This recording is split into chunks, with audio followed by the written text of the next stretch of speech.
Well, as Ellison just mentioned, Senator Warren has been falling behind in the money race, coming in fourth in the fourth quarter fundraising battle, with Senator Bernie Sanders leading, as you can see. Former Vice President Joe Biden rebounding after the third quarter. So what does the campaign fundraising race tell us about the whole race in whole? Karl Rove joins us, former White House Deputy Chief of Staff to President George W. Bush. Karl, just heard lots of energy and enthusiasm in that rally in which the Massachusetts senator is speaking. But she has fallen short in this quarter. Is that a shadow of her controversial Medicare for All proposal and other issues, or is it something deeper? Well, fundraising tends to ebb and flow. She had a good third quarter, not so good fourth quarter. I think you're right, Eric, that to attribute it to her difficulties in answering the questions raised about her support for Medicare for All. But what I'm really going to be interested in is not simply the fundraising numbers, but the cash on hand. How much money do they hold on to? Because my sense is that we're likely to find at least 4 candidates who've raised enough money to be competitive in the first 4 primaries and caucuses: Iowa, New Hampshire, Nevada, and South Carolina, and beyond on March 3rd. And Elizabeth Warren's likely to be one of them. Sanders will be one. Biden will be one. Buttigieg will be one. And, of course, the self-funders, Tom Steyer, who's competing in those first primaries, and Mike Bloomberg, who's competing on March 3rd. We'll have 6 people, I suspect, with enough money to be competitive through the 3rd of March, by which time 48% of the delegates will have been selected.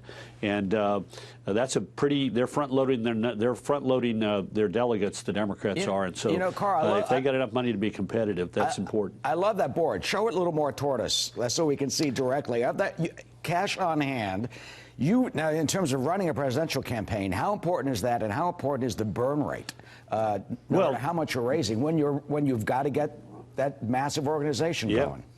Yeah, that's right. I mean, the burn rate is important, because if you spend it early, like Kamala Harris ran a campaign where she spent a lot of money early on things that were not important, and so she ran out of, she was essentially running out of money. On the other hand, Elizabeth Warren it got a good start by transferring $10.4 million from her Senate campaign, and she has been very stingy on her spending, as have been some of the other candidates. But that's why I want to see the final end of the year cash on hand numbers, because we're now getting to the point where when you spend the money, it's going to have more of an impact. You run an ad in March or April or May or June or July of 2019, it's got a little bit of an impact in building your name ID, but advertising on digital and radio, on TV and mail and cable, between now and the 3rd of February, it's going to be really important in Iowa, and during the month of February, important in those early states, and then on March 3rd, Super Tuesday, it's going to be really important. And that's my second thing that I'm watching, besides the cash on hand, is the number of delegates. Because remember, the Democrats say if you get 15% of the vote in a district or a state, you get delegates. We've got right now 3, if not 4 candidates in Iowa who are polling above 15%. We've got 2 in New Hampshire polling above 15% and 2 polling right underneath it. We may see these delegates chopped up in the early stages all over the board. And if we get to Super Tuesday, when Mike Bloomberg starts spending money, so that we have 3 or 4 or maybe even 5 candidates who can compete for 15%, at least in slices of those states, we could have the Democratic field all carved up. And because they're front-loading it, it may be virtually impossible for anybody to get 50% of the delegates on the first ballot by the time they get to Milwaukee. Wow, you just mentioned Mike Bloomberg will be spending money. He's already doing that right now. $500 million. $500 million by the end of the year, I suspect. He never said anything like this, but he's aiming toward March 3rd. So they're chopping up the votes like sushi. I mean, let's say coming out of Iowa, that could be Pete Buttigieg. Let's say coming out of New Hampshire, could be Senator Warren or Senator Sanders, and Biden gets South Carolina. We'll see how that goes. As you say, you hit that wall. That Bloomberg is now on internet, on television, field organizations, focusing like a general election on those Super Tuesday states. What do you predict?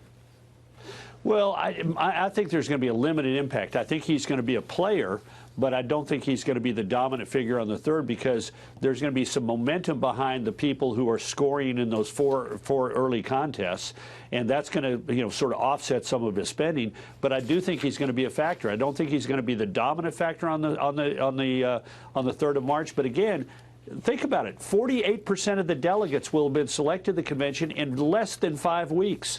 So What if they get split up among 4 or 5 candidates? What if Biden gets a bunch, Warren gets a bunch, Sanders gets a bunch, Buttigieg gets a bunch, Bloomberg gets some? Maybe Tom Steyer gets a few here and there. Maybe Amy Klobuchar gets a few here and there. Minnesota's going to vote early. She's going to do well there. We will have it. I mean, the more you chop up that 48%, the more difficult it gets to be to have 50% on the first ballot. And remember, by the end of March, 69%, nearly 7 out of every 10 delegates to the Democratic National Convention will be chosen by the end of March. When, again, those people, because if they have enough money and enough to be competitive in some of those states, they'll be playing right through the end of March. And we're likely to have this thing chopped up all across the board. And when you're chopped up all across the board, how do they put it together? Is it a brokered convention?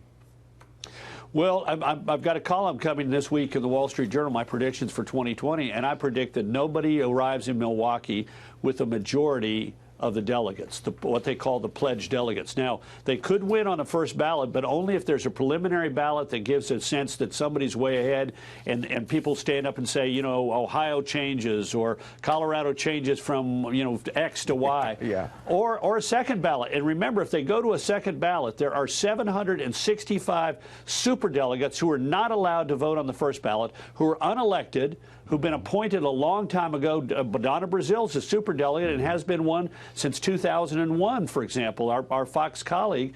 Those people get to vote on the second ballot. They're not present on the first ballot. Boy, it could be a really complicated picture in Milwaukee. Yeah, and you know what they're going to say when that happens? They'll say the fix is in, that the Democratic power brokers are trying to, run the game again. Right. Oh, absolutely.